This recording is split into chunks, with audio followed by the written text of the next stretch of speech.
Hey guys, welcome back to Pastry Playhouse TV. I'm your host, ATL's Cake King Trent Moya, and this week I caked up a McDonald's Filet-O-Fish. Let me show you guys how I did.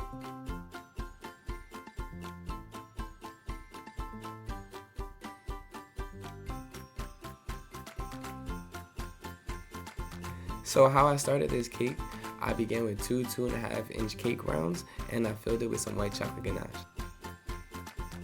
Next, I took a knife and rounded the edges on both the top and the bottom of the cake.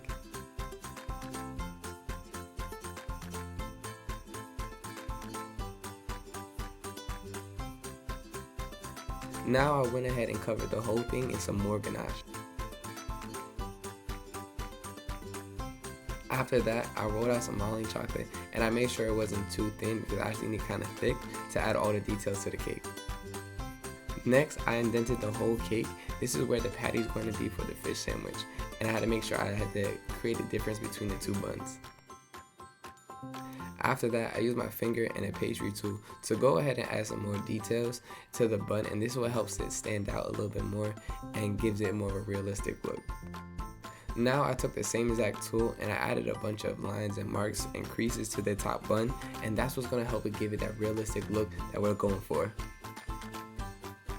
Once the top bun is all done, I took a wire tool and poked the sides of the bottom cake to give it the look of like air bubbles, just like how real bread.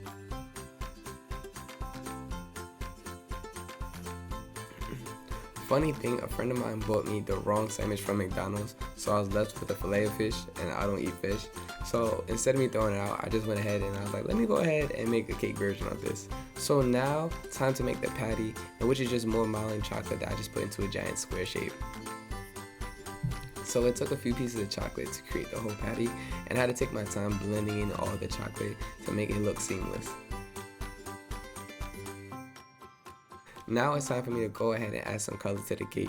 All I did was use some warm brown food coloring and just add it to the top of the bun. So I had to use multiple brushes to blend all the color in, and it came out super great. So when I had the base color on the top bun, I had to use a different brush and actually just dab the brush on the top of the bun to help get rid of the lines, and it helped make it look more realistic.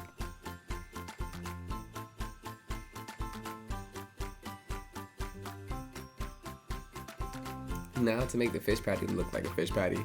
To do this, I had to create some edible glue, which is just water and cornstarch, and I went ahead and took some leftover cake scraps and added them to the cake.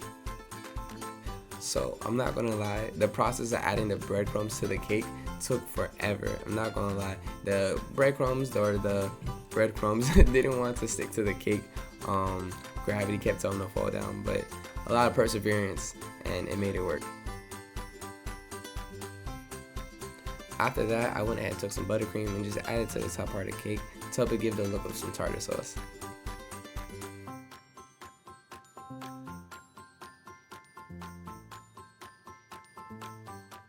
I went and took some small pieces of green chocolate and added it to the buttercream to help it give the look like pickles.